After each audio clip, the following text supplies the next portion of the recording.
Boltyn, Sir Boltyn, Breaker of Dawn, going to be taking on Joe Cologne and Chane this round.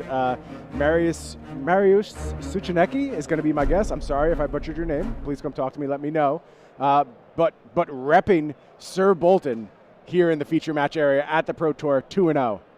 I've got a friend back home in that Discord that doesn't exist that's going to be a big fan of this round. He is absolutely big-time Boltyn stan. Uber, that's for you. I know you're a big fan of Boltyn. He's got a fully cold foiled out Boltyn deck that he just absolutely loves. Yeah. And we're going to play against one of my favorite heroes, Chane. I absolutely love this. I absolutely adore this hero. I love Runeblade. So this is going to be an interesting matchup, right? Between these two, you're going to have a lot of back and forth, but the Boltyn side has kind of a little bit of a combo finish sometimes when you see these sabers. Yeah. I mean, that's usually the setup these days for Boltyn. They're trying to play towards that huge Lumina Ascension turn. I want to note, too, Suchanecki here wearing a Team Poland jersey, assuming from Europe. They love Boltyn in Europe. The representation for Boltyn is so much higher in Europe than it is here in NA, in the other regions, in the APAC region. So I wouldn't sleep on this deck whatsoever. These players who are Boltyn aficionados, they love this hero for a reason. They know what they can do. But I'll say the same about Joe Cologne. Actually, I recognize Joe. I only got to play one ProQuest during the ProQuest season leading up to this. Joe was definitely in the top 8 playing Chane at that ProQuest. So possibly the winner of it, I'm not sure. But someone who's very experienced with Chane. Yeah, definitely heard his name mentioned around. This is our second Team Poland player. Correct. So far as well, at least 2. I was going to say, I might have missed one of the round that I didn't cover. I've been running around like a crazy person in between rounds doing stuff here. So good representations from that team here. Got to love seeing the European teams getting to do some of the work here and getting to represent their countries here as well. You know, like I said, going in, we've heard a little bit of an APAC, right? Not as much as we'd love, but a little bit. We know about New Zealand. We know about these North American players, Canada, the U.S., but I'm really, really excited to see the European contingent really get to represent their countries in this game, in this Pro Tour, and show that they can compete on the world scale just as much as anybody else. No, I agree. The story of these other regions, so interesting. Going to go ahead and lead with a Bolt of Courage here is the Boltyn player, and that's going to allow him, if it hits, draw a card, and when you play it, you charge your soul. That's why you see that card now present in Boltyn Soul. Of course, Boltyn Critical, they get the soul going. That's how you power up those big saber turns, get the damage output there. And Joe knows that. Look at these blocks. These are coming very early on the Chane side. Thinking about using Skullcap basically right off the get-go to go ahead and stop this from hitting, stop the card draw from happening. Ultimately, though, it looks like just Captain's Call going to make the block here. 1 damage is going to leak through. That means a card draw for Suchanecki. Is there follow-up here? Looks like just Arsenal and pass. Yeah. Let's go back over to Chane, and Chane is going to look a little slow. That's a really good hit. We're 1 for 1 here. That is a Blood Debt card that is going to be removed to the Soul Shackle here. Chane is a deck that, this is an aggro deck, but it looks a little weird for the first few turns of the game where it's not just coming out and swinging like crazy, because it's going to build this Soul Shackle thing. And here we go. We got kind of the combo search chain going on a little bit here. Belittle is going to go ahead and reveal a Rift Bind here. And this is a card that, when played in these versions, you're going to see something you don't see too often, but you're going to see both of these decks possibly doing this matchup where they're going to go search through their deck for a card. Yeah, not a huge feature of Flesh and Blood. It's not something that comes up all that often, but very, very powerful when it does happen. Belittle, sort of a point of contention among Chane players. I think, some people love it. Some people think it's unnecessary. I'm of the camp where I think it's critical.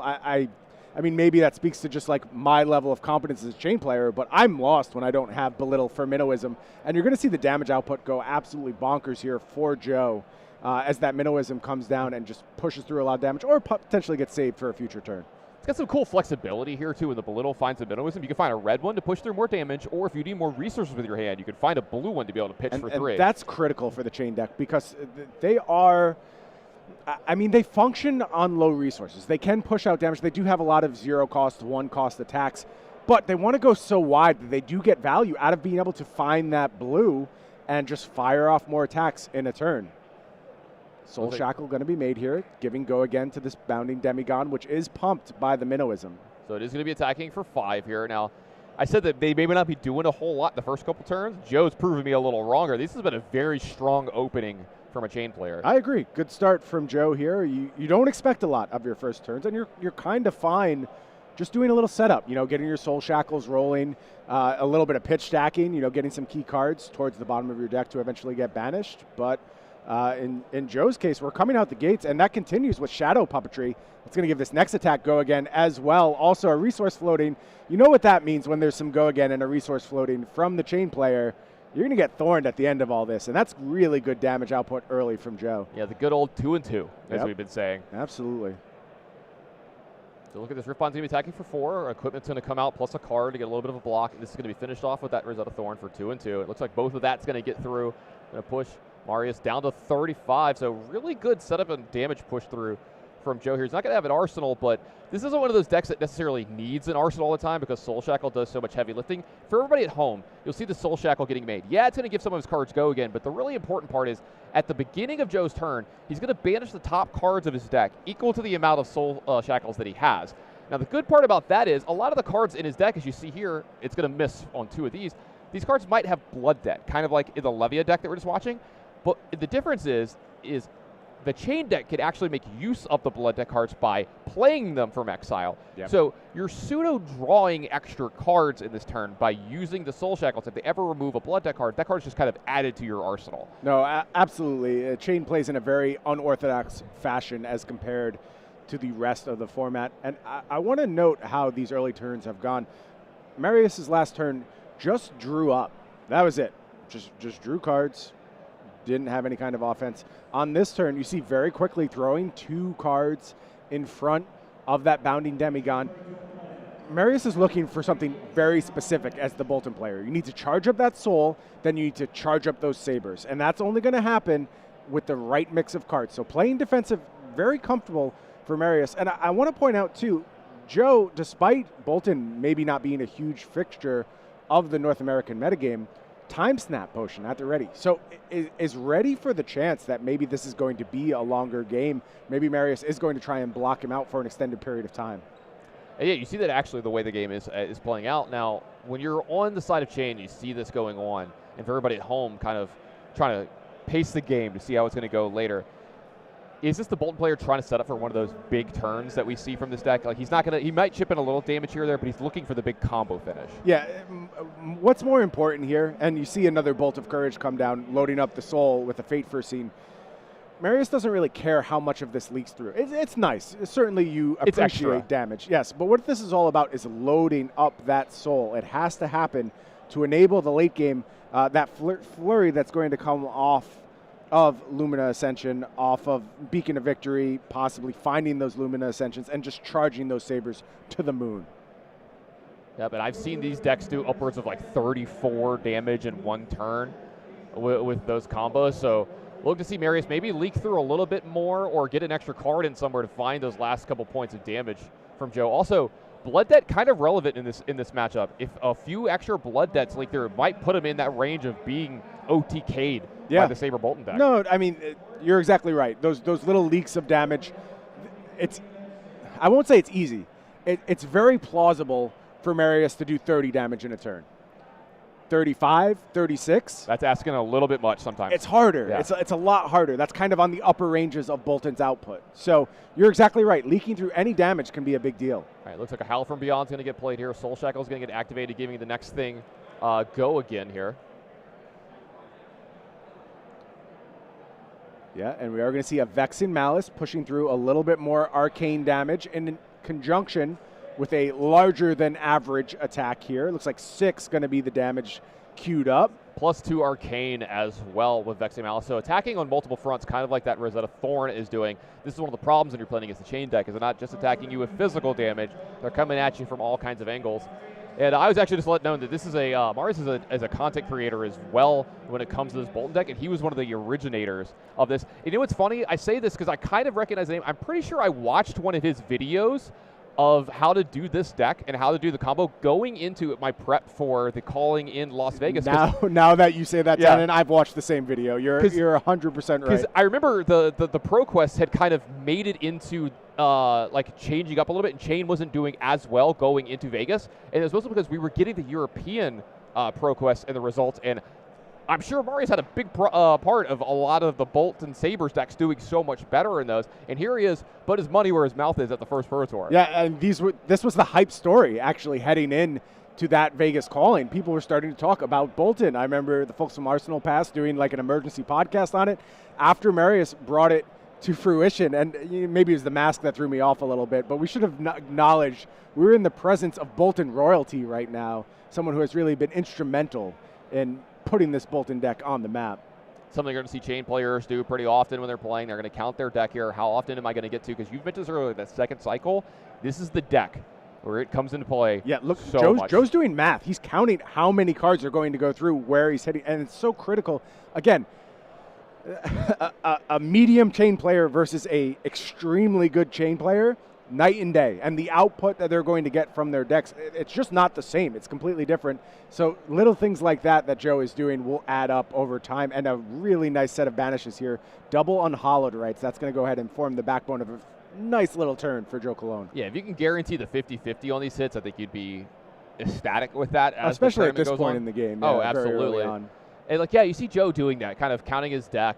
Marius is a little interested in that as well because this game's going to go a little long. You know, we've seen that the Boltyn player, they're just loading up their soul. We've seen those D-reacts, so they know that this game's going to go long as well. So good on both players realizing that, kind of try to figure out how to optimize their turns through here. But here's the thing. We're going to the Shackle 4 turn. We've already seen we got 3 Blood Deck cards sitting aside. You see Joe taking his time here. He's got 4 cards and an arsenal.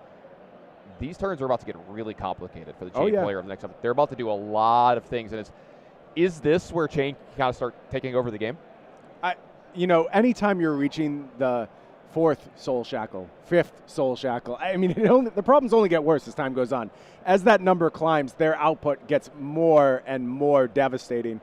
Things like Shadow Puppetry also going to contribute to that. It's really going to be about how much go again can you find, how wide can you get.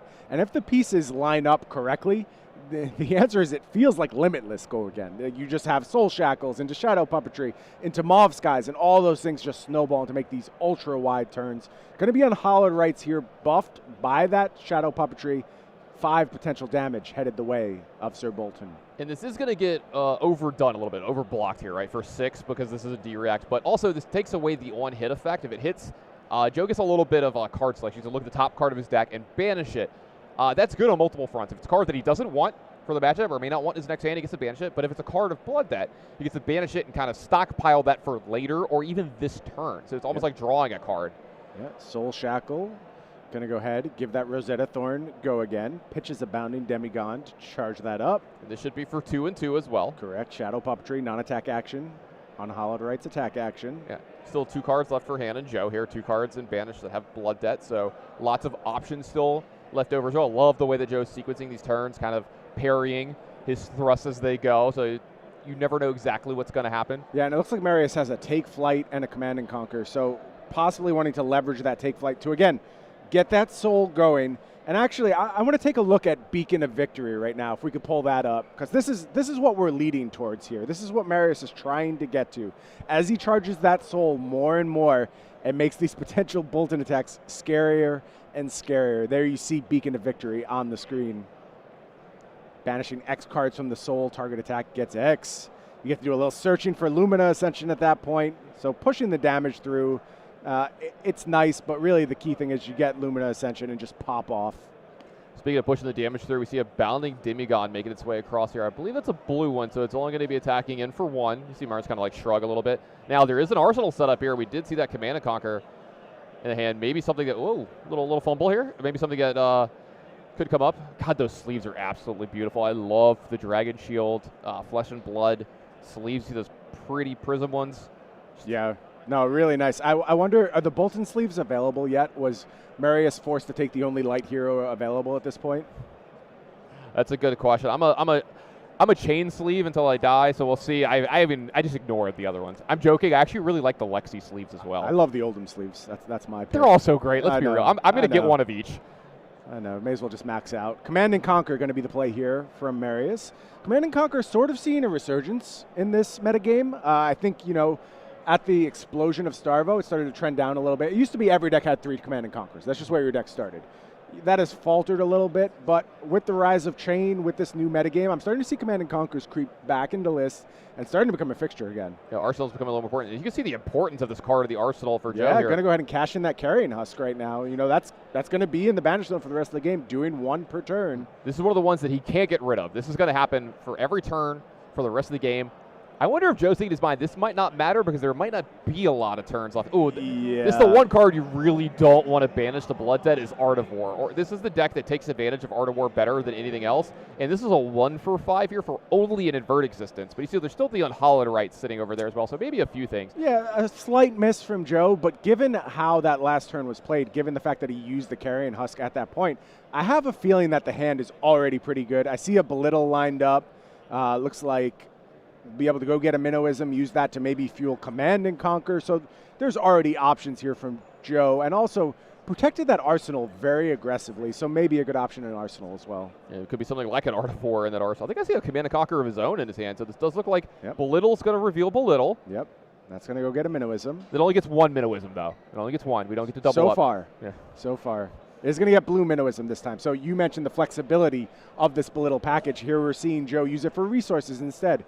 Also just as important as that damage output. Absolutely. Let's see, how is he going to use these extra resources that he's gained this turn? Now, this is one of the things I kind of want to talk about. We did talk about counting the bottom of the deck. It might not come around. We've been shuffling quite a bit, so we'll have to see that if that matters. Yeah, it's interesting. I think there's a possibility that this game could extend a little bit. Like, very, very reliant on Marius's draws. If it just isn't able to put together any kind of combo turns, it might just be block out until we can get to a point where something happens. Given how well this Chane player has set up the early game, though, how much damage has already leaked through, I'm of the opinion that this game will probably end before we do a full cycle of the deck. Yeah, I think it's a really, really good point. So the shuffling might not matter anyway, so it does look like we have a red Shadow Puppetry.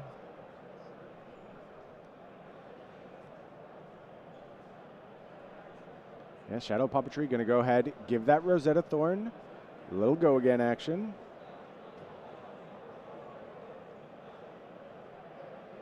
Still resources floating for Joe. A lot of options left here. Love the way that Joe's played this game. Very methodical. You can tell that he's a very experienced player on Chane, making sure he sequences all the stuff just right, make sure he gets everything just right. Because we talked about this with Chane. Yeah, it's a powerful deck. There's so many moving parts. Yeah. I remember the first time I tried to play this deck, I just had paralysis. Yeah, I just did nothing. Yeah. I just sat there and died. That's exactly what happened. I was like, I don't, there's so many decisions. Yeah, huge learning curve, but Joe very up to the task thus far. Pushing out that damage. You see Marius having to think here. Has Celestial Cataclysm in hand. I mean, look, that's a fine play. 0 for a lot. Very nice. That soul loaded up, but it's not what we're trying to do here. Like, we just need to set up combo stuff. So I'm not even sure if Celestial Cataclysm will be a big part of Marius's plan, at least at this juncture. You're looking to use that for a little bit more impact, take some resources away from the opponent. So maybe there's just more blocks coming here. Yeah, with the way that he's played this game, do you think he's just pretty much at this point all in on comboing? Look, I'm going to defer to Marius. I just don't have the reps with Sir Boltyn to efficiently analyze their role. It's a deck that, like I said, has not been a huge part of the metagame during my time with Flesh and Blood. But given the way the early turns have gone and the fact that there's just no real effort to push through damage, it's just all about that soul, I have to think we're playing to a combo point here.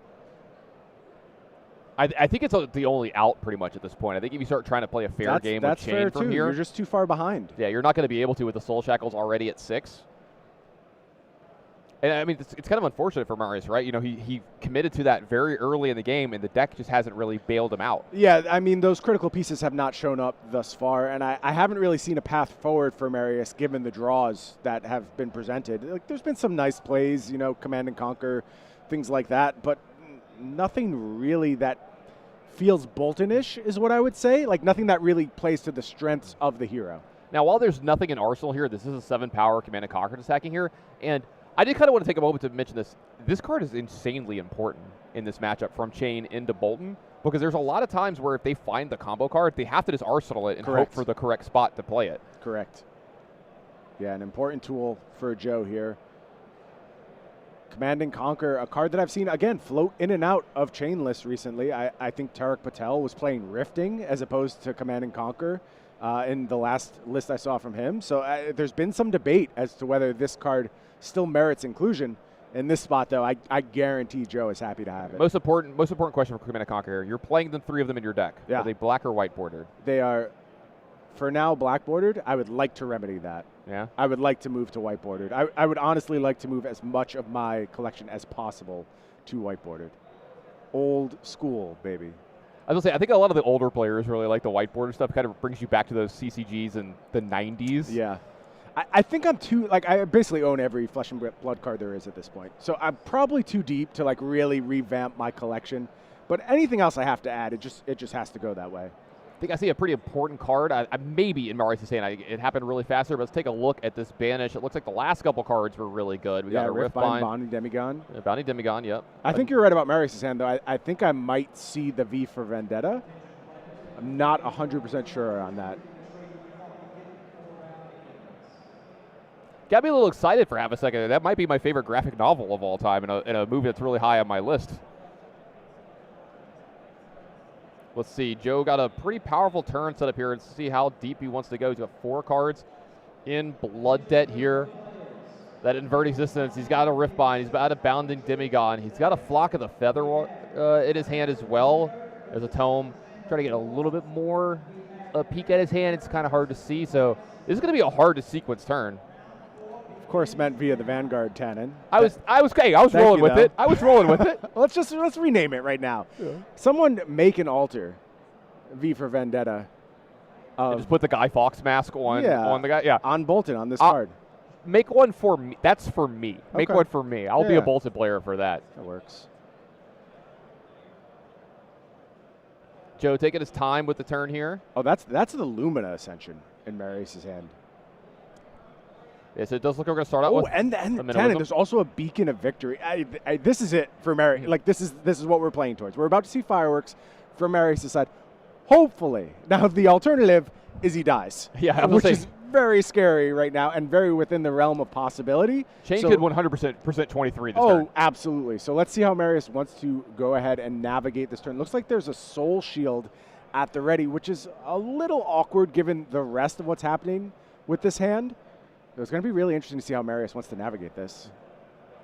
He does have a little extra block from some of his equipment here lined up too, so maybe he can make his way out of this turn and get that big turn. Because look, we're down to 34. There's a possibility of a few more Blood Debt. This is doable. It's doable. I'm not saying it's going to happen, but there is a light at the end of the tunnel for Marius here. But he's got to get through this attack. I think right now I'm putting doable in quotation marks. Yeah, I think they can hear it at home. I was saying the air quotes. It's on the absolute outer edges of possibility, and I think that's why you see Marius having such a hard think about this Bounding Demigon, because it's always the same question in Flesh and Blood. What do I commit to offense? What do I commit to defense? And if you let this Bounding Demigon through, you have to say, okay, my combo turn is going to do enough. I'm going to get enough damage output, because your life total is going to get very precarious from that point. So this is a critical decision in this match. And you see it's taking the time and really weighing on Marius. This is it. This is the turn. Yeah.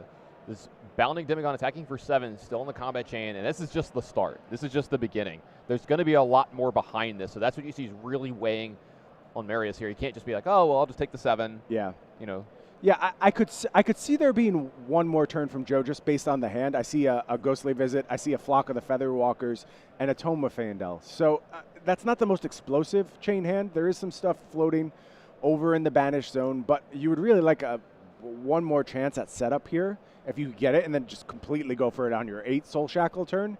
However, Joe knows he's at risk. He knows what this Boltyn deck is capable of, knows the damage output it could do. So, again, this beautiful dance. How much do you commit? How much do you hold back? Both these players trying to figure it out right now. And the stakes are high, the pressure is high, and you see Marius just agonizing over this decision. So critical what's going to be done about this 7-power Bounding Demigon.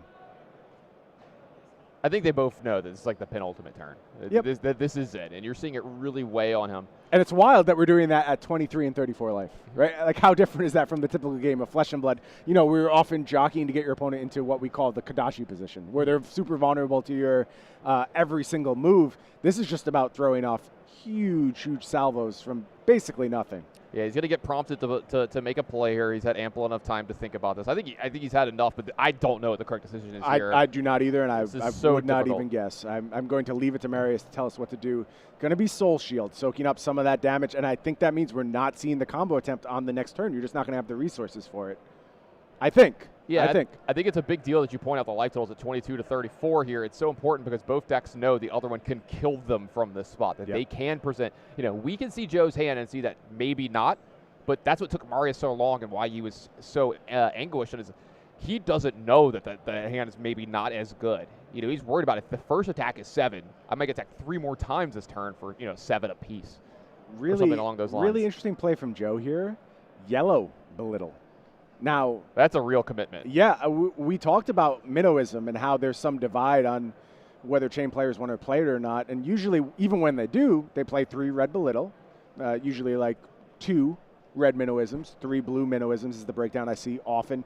Almost never see a yellow Belittle. But Joe, very committed to this plan, just firing off yellow Belittle.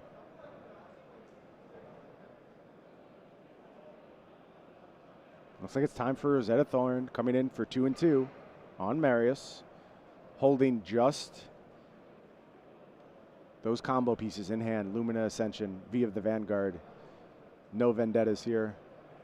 Just good, clean, light warrior play from Marius.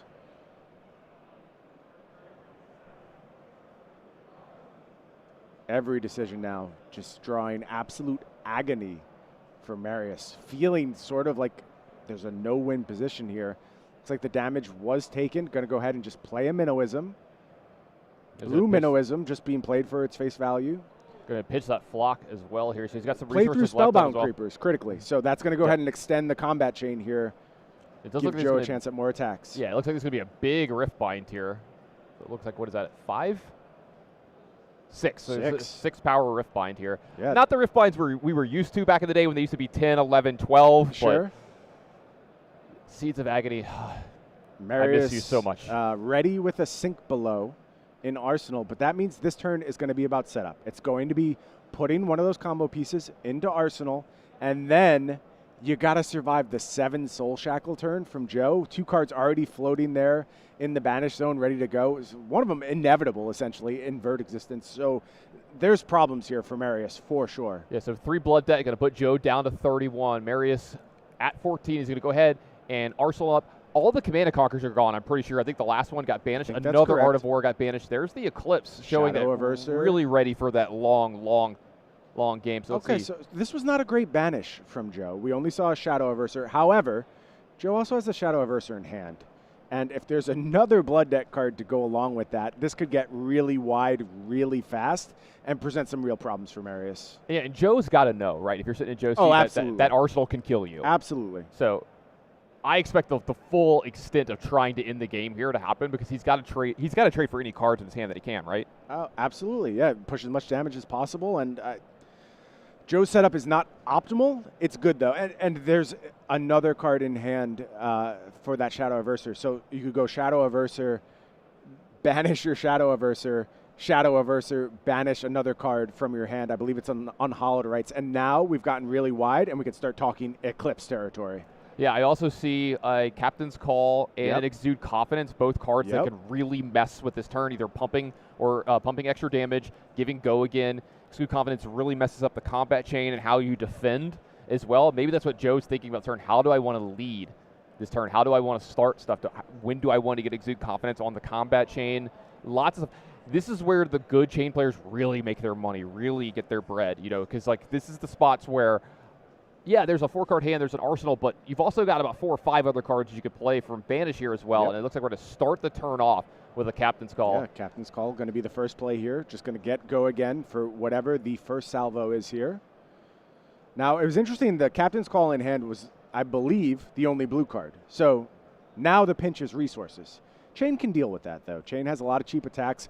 Exude Confidence, going to go ahead and lead. Of course, it's going to get Quasi go again on the back of that Exude, or excuse me, on that Captain's Call. Love the tight sequencing here, though. He also made the Soul Shackle Correct. to give the next one go again, but he puts this before the Exude Confidence so it doesn't break the chain. Yeah, you don't want to break the combat chain here to make sure the Exude Confidence is on this combat chain as long as possible. Joe really taking his time here, finding the correct sequence and lines. You can see why it's so why it's so popular, why it's so important. You see, it isn't defended by a card with equal or greater power. The defending hero can't play or activate instants for the rest of the combat chain. Yeah, and that's going to limit Marius' options quite a bit here. Now, this Unhallowed Rites is going to benefit from that Soul Shackle. It's going to get go again, and there's a lot left in the tank here. So ultimately pitch that Shadow Averser. That's what's going to generate the resources on this turn. That makes sense. I like where Joe's head is at. I think he's going to get the most output in this fashion. Unhallowed Rites put to the bottom of the deck. Probably not going to come up in this game, but this is one of the ones, like, if you're pitch stacking, if you're going to go long, that's one of the important cards that goes to the bottom. It used to always be Seeds of Agony, but now it's like I've got a little extra power at the bottom of my deck when we get there. The Shadow Verser coming out of exile. Yep. Sorry, out of banish. I apologize. Out of the banish zone. Going to go ahead and force 2 here.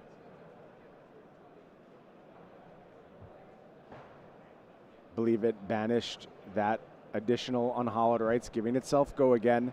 Also setting up future Unhallowed Rites ready to go. Marius down to 6 here. You can see he doesn't want to give up life total here, but he doesn't want to give up cards either. Yeah. And that's the problem. But his life total is actually lower than it appears to be because of those Invert Existence just chilling, ready to go, and with the potential to blow up Marius out of nowhere. Of course, Invert Existence an instant. So Joe will have the opportunity to reload and then fire off Invert Existence.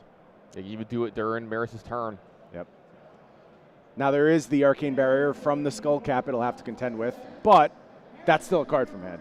Yeah, and then it needs to be in blue as well. Absolutely. That's a lot to ask for. It's like not only you have a card, you need a blue that you're not using for your turn. So it looks like Rosetta Thorn's going to come in for 1 and 1. Yeah, a lethal 1 and 1. I'm sorry, 2 and 2. 2 and 2. Yeah, correct. I just followed. I see all the ones everywhere. Yeah, there's a lot of ones out there. I get it.